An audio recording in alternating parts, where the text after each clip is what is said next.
नमस्कार। आज 25 दिसंबर है और भारत में ये दिन सुशासन दिवस या गुड गवर्नेंस डे के तौर पर मनाया जाता है। और ये दिन पूर्व प्रधानमंत्री अटल बिहारी वाजपेयी जी की जयंती भी है। बिल्कुल। तो आज हम इसी पर थोड़ी गहराई से बात करेंगे। हमारा मिशन ये समझना है कि सुशासन का असल मतलब क्या है, मतलब क्या ये सिर्फ एक भारी भरकम सरकारी शब्द है? या फिर इसका हमारी और आपकी रोजमर्रा की जिंदगी से कोई सीधा लेना देना है। हम वाजपेयी जी के विजन से लेकर आज की डिजिटल पहलों तक। और जमीनी हकीकत की भी पड़ताल करेंगे। हाँ, तो चलिए शुरू करते हैं। तो सबसे पहला और बुनियादी सवाल, ये सुशासन या गुड गवर्नेंस है क्या भला? जब हम ये शब्द सुनते हैं तो दिमाग में सरकारी दफ्तर, फाइलें, लंबी लाइनें, यही सब आता है। क्या इसका मतलब बस इतना है कि सरकारी काम थोड़ा जल्दी हो जाए? ये एक बहुत अच्छा सवाल है, क्योंकि ये शब्द जितना आम है उतना ही गलत समझा जाता है। अच्छा। देखिए, यूएन की एक परिभाषा है जो कहती है कि शासन सिर्फ फैसले लेना नहीं है, बल्कि ये भी है कि उन फैसलों को लागू कैसे किया जाता है।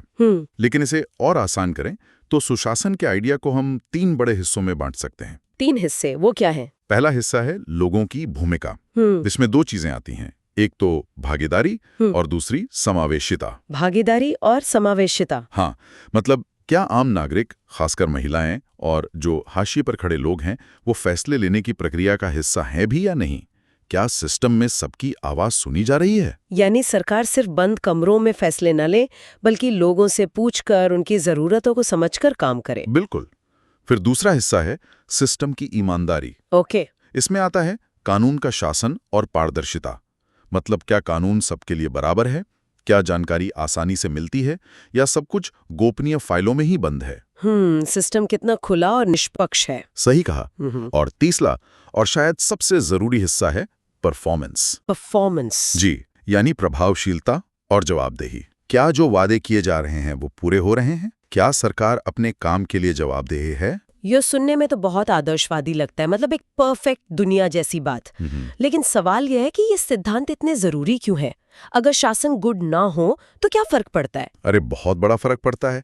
देखिए, सुशासन सिर्फ अच्छी नीतियां बनाना नहीं है, ये लोगों का अपनी सरकार में भरोसा बनाने के बारे में है। भरोसा? हाँ, जब लोगों को यकीन होता है कि सिस्टम निष्पक्ष है, तो वो विकास में ज्यादा हिस्सा लेते हैं।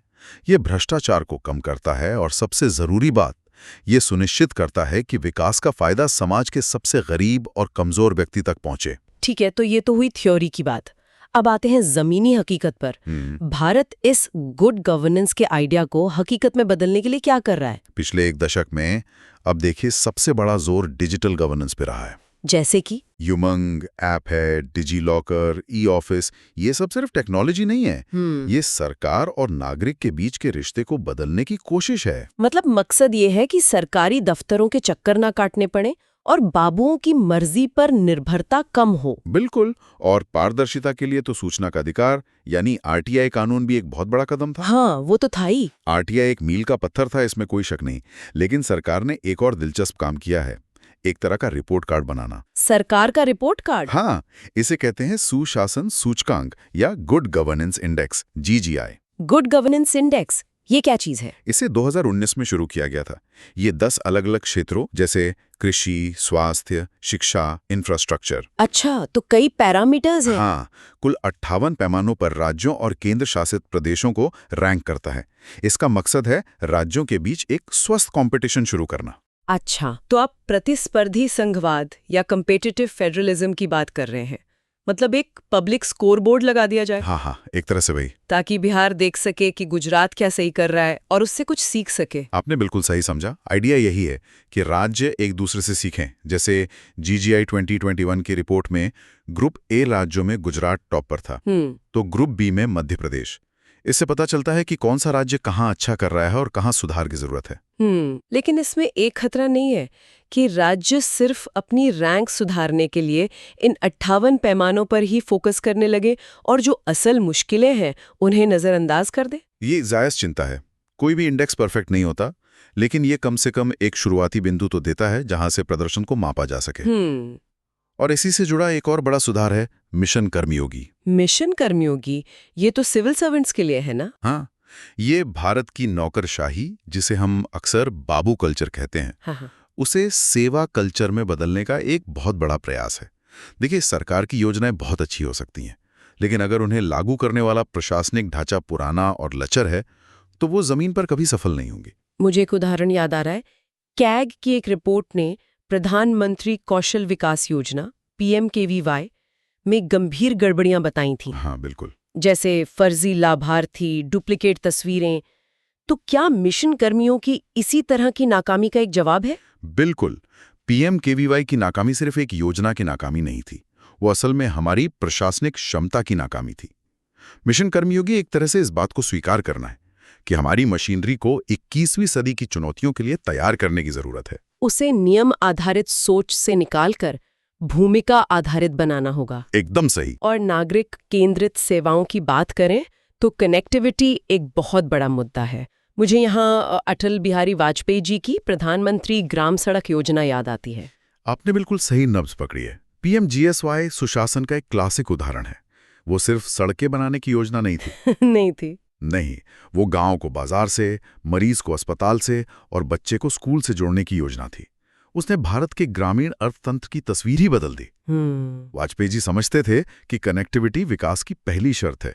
उनका स्वर्णिम चतुर्भुज का सपना भी इसी सोच का हिस्सा था। तो एक तरफ हमारे पास डिजिलॉकर और यूमंग जैसी शानदार डिजिटल पहलें हैं। ये हुआ वादा। हाँ, लेकिन दूसरी तरफ जो हकीकत है वो काफी अलग दिखती है।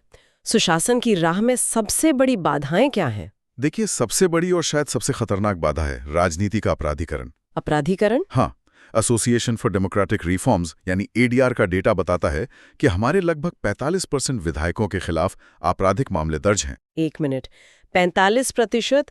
मतलब कानून बनाने वाले ही कानून के कटघरे में खड़े हैं। तो फिर कानून के शासन की बात तो शुरू होने से पहले ही खत्म हो जाती है। यही तो विडंबना है। जब सिस्टम में एंट्री पॉइंट ही खराब हो तो आप अच्छी नीतियों के लागू होने की उम्मीद कैसे कर सकते हैं? ये सीधे तौर पर भ्रष्टाचार को जन्म देता है। और करप्शन के आंकड़े क्या कहते हैं? ट्रांसपेरेंसी इंटरनेशनल का करप्शन परसेप्शन इंडेक्स 2024 है। उसमें भारत 180 देशों में 96वें नंबर पर है। ये कोई अच्छी रैंकिंग तो नहीं है? बिल्कुल नहीं। और केंद्रीय सतर्कता आयोग का तो ये अनुमान है कि हमारी GDP का लगभग 20% हिस्सा सरकारी खरीद पर खर्च होता है, और ये भ्रष्टाचार के लिए सबसे संवेदनशील क्षेत्र है। और न्याय मिलने में देरी, वो भी तो लोगों का सिस्टम से भरोसा उठा देती है। निश्चित रूप से। आज हमारी अदालतों में 4 करोड़ से ज्यादा केस पेंडिंग है। 4 करोड़? हाँ, इसका मतलब है कि लोगों को दशकों तक न्याय का इंतजार करना पड़ता है। ये कानून के शासन के सिद्धांत को खोखला कर देता है। ये सिर्फ एक आंकड़ा नहीं है, ये करोड़ों लोगों की जिंदगियां हैं जो अनिश्चितता में फंसी हुई हैं। एक और मुद्दा जो आजकल बहुत चर्चा में है वो है रेवड़ी कल्चर या मुफ्त की योजनाओं का। क्या ये भी सुशासन के लिए एक चुनौती है? हाँ, ये एक उभरती हुई बहुत बड़ी चुनौती है। इसे ऐसे समझिए। बताइए। आपके पास एक सीमित पारिवारिक बजट है।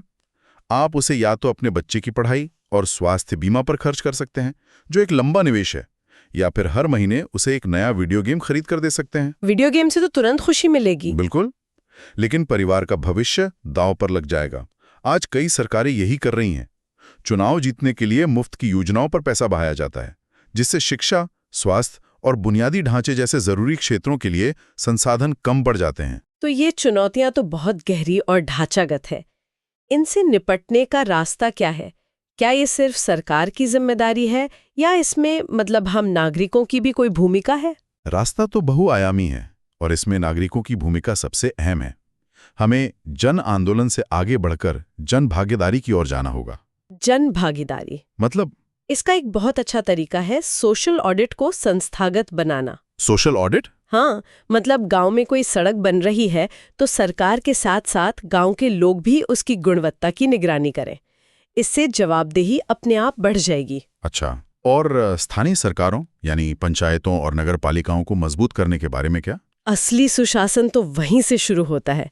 जब तक हम पंचायतों और शहरी निकायों को 3 Fs नहीं देंगे। 3 Fs यानी फंड्स, फंक्शंस एंड फंक्शनरीज। जब तक ये तीनों चीजें उन्हें नहीं मिलेंगी, तब तक जमीनी स्तर पर बदलाव नहीं आएगा। फैसले दिल्ली या राज्यों की राजधानियों में नहीं, बल्कि स्थानीय स्तर पर लिए जाने चाहिए, क्योंकि वहां के लोगों को अपनी समस्याएं सबसे बेहतर पता होती हैं। और नौकरशाही में सुधार के लिए क्या कोई नया दृष्टिकोण हो सकता है? एक दिलचस्प आइडिया है, गति शक्ति वाले दृष्टिकोण को नौकरशाही में भी अपनाने का। अच्छा, वो कैसे? देखिए, गति शक्ति योजना का लक्ष्य मंत्रालयों के बीच की दीवारों को तोड़कर एक साथ मिलकर योजना बनाना है। यही सोच हमें प्रशासनिक विभागों में भी लानी होगी। हाँ, अभी तो एक फाइल एक विभाग से दूसरे विभाग तो जाने में ही महीनों लगा देती है। बिल्कुल, हमें इस साइलो कल्चर को तोड़ना होगा। चलिए फिर से अटल बिहारी वाजपेयी जी पर लौटते हैं। उनके शासनकाल को सुशासन के पैमाने पर कैसे देखा जाता है? कनेक्टिविटी के अलावा और कौन से बड़े सुधार थे उनके? वाजपेयी जी का कार्यकाल परिवर्तनकारी शासन का एक बेहतरीन उदाहरण है। उन्होंने वो साहसिक फैसले लिए जिनसे देश की अर्थव्यवस्था की दिशा ही बदल गई। जैसे 1999 की नई दूरसंचार नीति, जिसने भारत में टेलीकॉम क्रांति की नींव रखी। आज हमारे हाथ में जो सस्ता मोबाइल और डेटा है, उसकी शुरुआत असल में वहीं से हुई थी। अच्छा। इसी तरह बिजली क्षेत्र में सुधार के लिए विद्युत अधिनियम 2003 और सरकारी खर्च पर लगाम कसने के लिए FRBM अधिनियम 2003। ये सब बहुत दूरगामी सुधार थे। और सामाजिक क्षेत्र में भी उनका सर्व शिक्षा अभियान एक बहुत बड़ा कदम माना जाता है। बिल्कुल, सर्व शिक्षा अभियान ने देश में प्राथमिक शिक्षा का चेहरा बदल दिया। इसके अलावा उन्होंने भारत की रणनीतिक स्वायत्तता पर भी कभी समझौता नहीं किया। पोखरण परमाणु परीक्षण की बात कर रहे हैं आप? हाँ, 1998 का पोखरण 2 परमाणु परीक्षण दुनिया को ये बताने के लिए था कि भारत अपनी सुरक्षा के फैसले खुद लेगा। यहाँ तक कि चंद्रयान 1 मिशन की घोषणा भी उन्होंने ही की थी, जिसने भारत के अंतरिक्ष कार्यक्रम को एक नई उड़ान दी। और वो संयुक्त राष्ट्र में हिंदी में भाषण देने वाले पहले व्यक्ति थे। हाँ, वो वैश्विक मंच पर भारत की सभ्यता और आत्मविश्वास की आवाज थे। उनका शासन एक तरह से संतुलन, सुधार और समावेश का एक अनोखा मिश्रण था। तो आज के इस पूरी बातचीत से ये साफ है कि सुशासन दिवस सिर्फ किसी की जयंती मनाने का दिन नहीं है। बिल्कुल नहीं, बल्कि ये एक आईना है जिसमें हम देख सकते हैं कि एक देश के तौर पर हम कहाँ खड़े हैं। एक तरफ डिजिटल इंडिया का चमकता हुआ वादा है, तो दूसरी तरफ भ्रष्टाचार और न्यायिक देरी की कड़वी हकीकत भी है। बिल्कुल। निष्कर्ष के तौर पर एक ही बात कहूंगा, सुशासन की असली परीक्षा कागज पर बनी नीतियों और जमीन पर उनके असर के बीच के फासले को पाटने में है। और ये फासला सिर्फ सरकार नहीं भर सकती।